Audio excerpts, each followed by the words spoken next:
status de inquilina difire, porén, do da convidada. Pero ninguén caeu niso. Un fogar non está concibido para acoller extraños. Iso cadra mellor cos pisos de estudantes, de profesionais sen familia, de xente itinerante. A casa dun futuro matrimonio estrutúrase dun xeito distinto, e diso ela é plenamente consciente.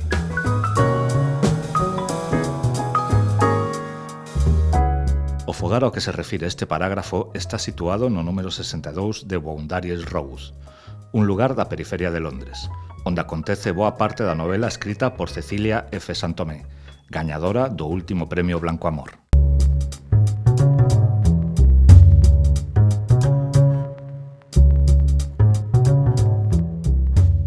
Escollín Londres porque, de algún xeito, esta novela, sobre todo na súa primeira metade, entronca con unha novela anterior que Quero teu tampouco.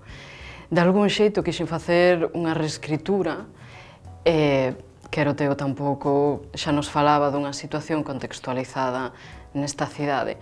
Aquí, en Boundaries Road, temos un Londres disimulado. En ningún momento nesa primeira parte se nos di, efectivamente se nos declara cal é o marco da acción, pero podemos intuílo moito polo ritmo de vida, por determinadas pílulas que a narradora e o narrador omnisciente nos van soltando, e sobre todo polo efecto que esa gran cidade causa emocionalmente na protagonista.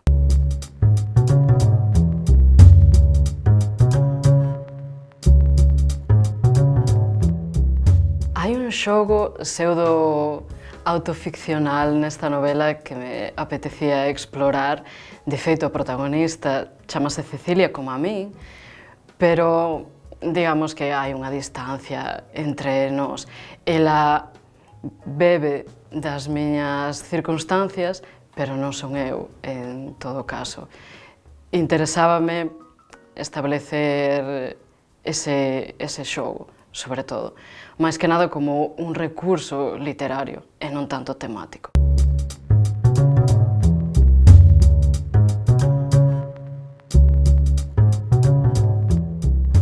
As circunstancias son a experiencia no estranxeiro desenvolvendo un traballo no eido digital que a leva a pasar dunha casa a outra e a traballar desde a distancia e, sobre todo, a experimentar a pesadume que iso supón unha certa sensación de abafo.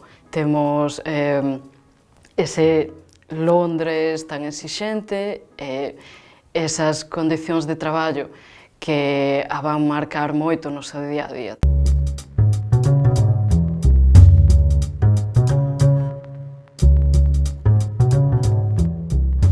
A emigración, sexa na época do século XIX anteriores, primeiros do XX ou agora, para nós non é allea, somos sensibles ás súas condicións. Aquí, quizáis se ve como algo de fondo, pero non deixa de marcar o que se conta na novela. É interesante ter esa perspectiva, porque sitúanos tamén en relación a outros procesos migratorios e axúdanos quizáis a entendelos mellor.